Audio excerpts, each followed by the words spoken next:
This is the weapon of a Jedi Knight. Welcome to Powell's Power-Ups. This is Steven. I got a lightsaber for sale.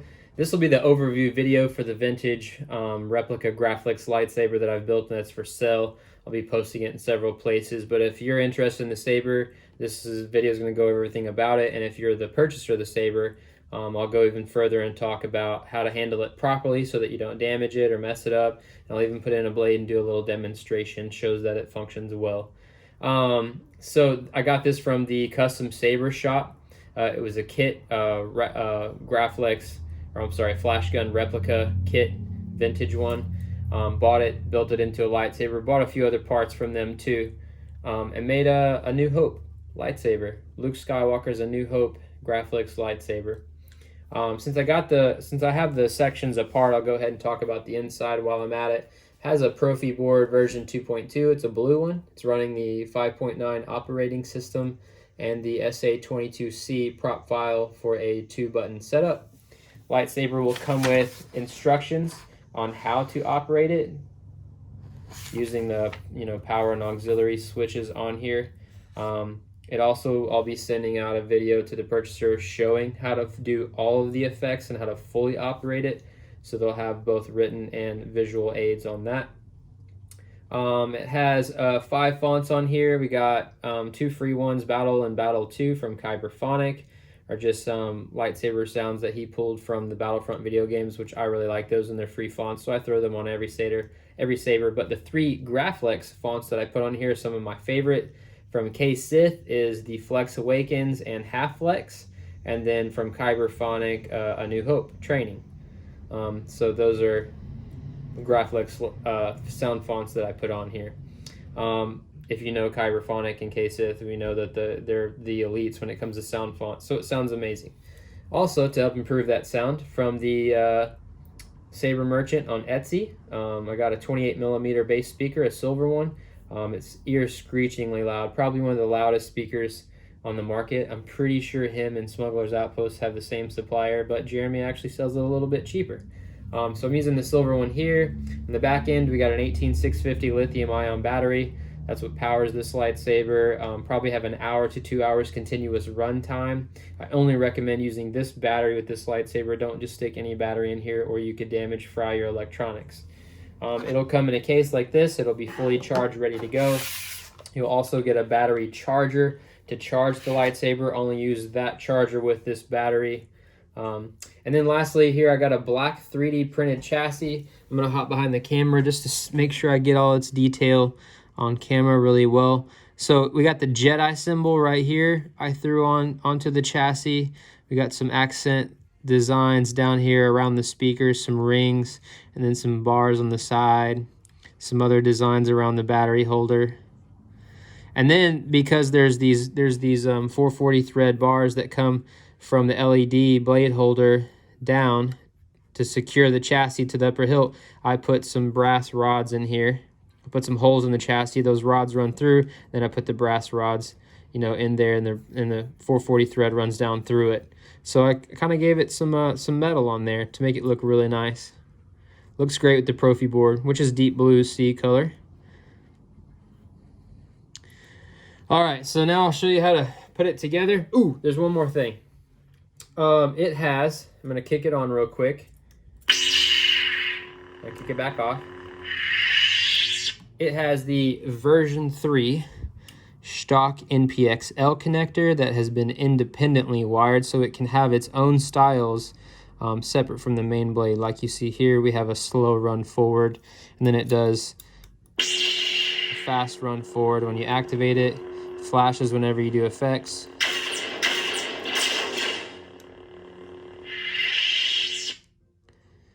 Pretty sweet setup there. And as you can see, the glass eye on this saber, and by the way, with everything that's on the saber, I went for a New Hope theme. I don't know if I talked about that yet, but so that includes a glass eye. The glass eye is shine through, so when you put the blade in, it shines through, and so does the NPXL connector. Sits low enough that it shines through really well.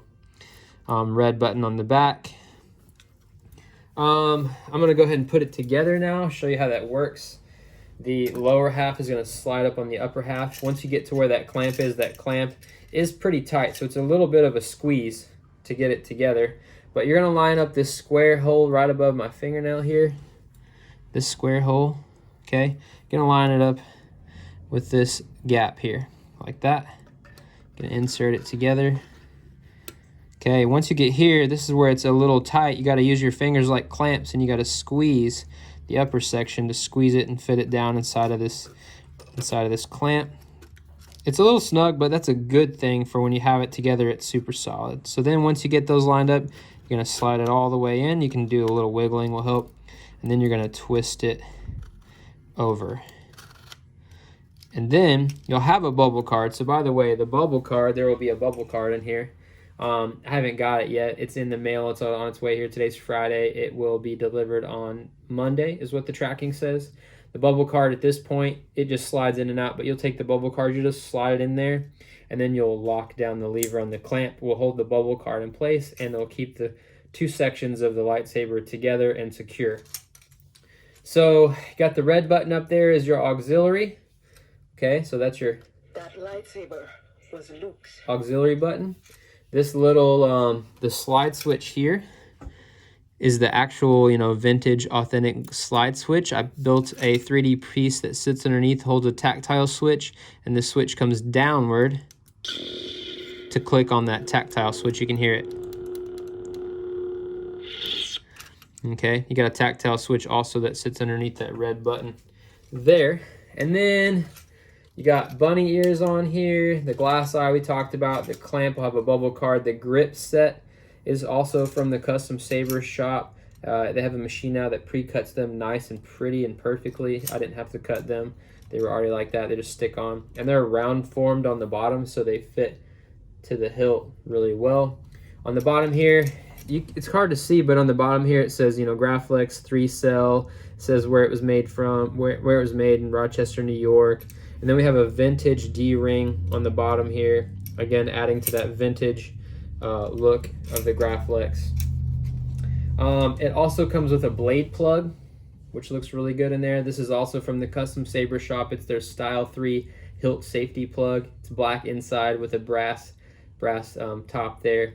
To put it in, and this works for a blade too, there isn't really a set screw. There's not a set screw. You just use the bunny ears. Actually are pretty functional because it's a vintage replica. So you just squeeze them with your finger. Will kind of open up this ring here, and then you can just drop that down inside. And that's your blade plug, which looks amazing and glows in there with that ShtokV3 NPXL connector. Has 16 LEDs on it.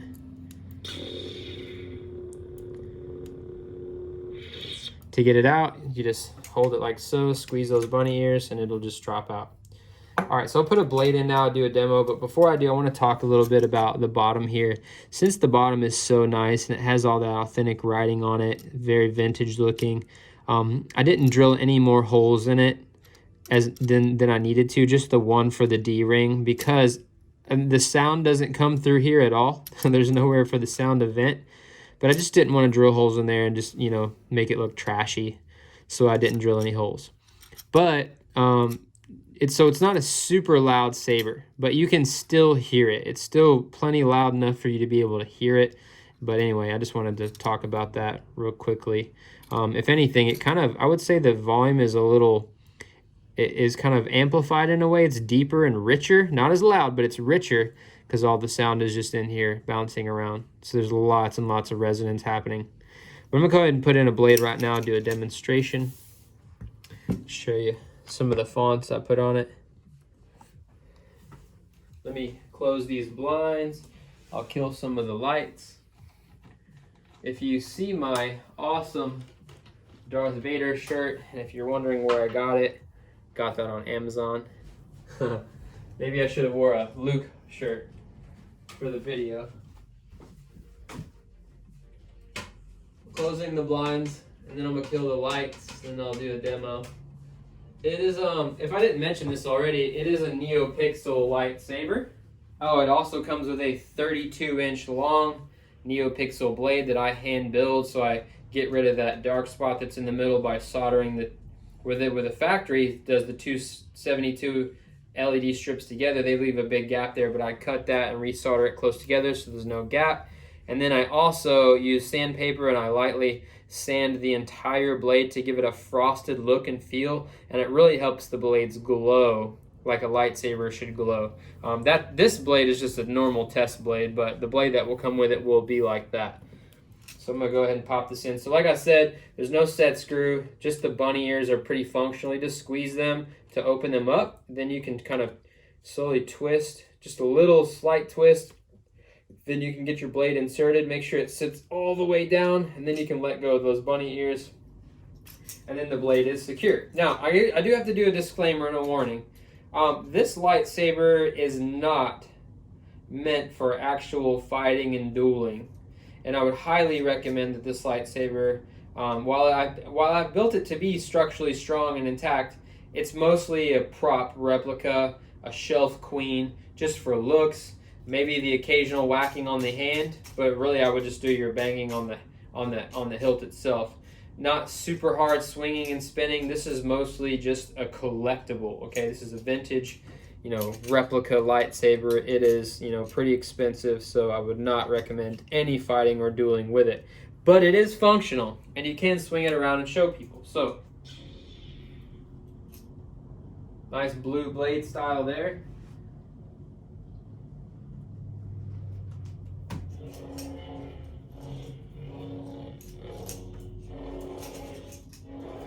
These are audio flicker blade styles. You have gesture control for ignition and retraction.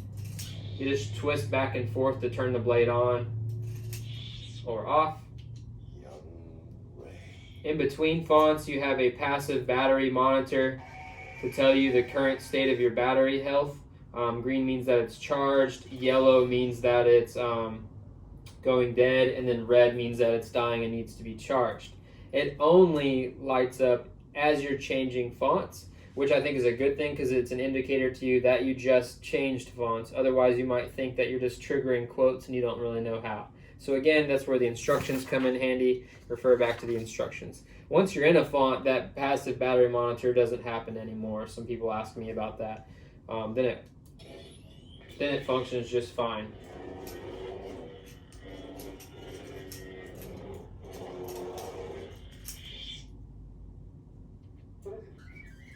Father's lightsaber. This is the weapon of a Jedi Knight. Audio flicker. So you have smooth swing, you have a hum, swing sounds, clashing, you have lockup, you have blasters,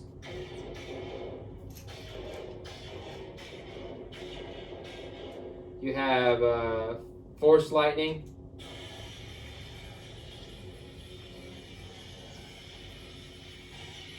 you have force effects,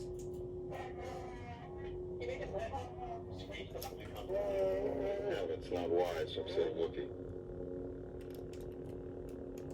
Stretch out with your feelings.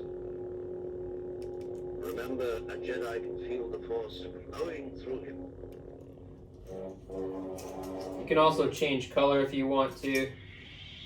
That lightsaber was Luke's. You can change volume if you want to. I'm not going to go through all that, but that's all in instructions. But there it is. So that is the... I'll do one more pass through on the camera so you can see it up close. But that is the vintage replica lightsaber that I have for sale. If you're interested, you can just email me or message me in any way.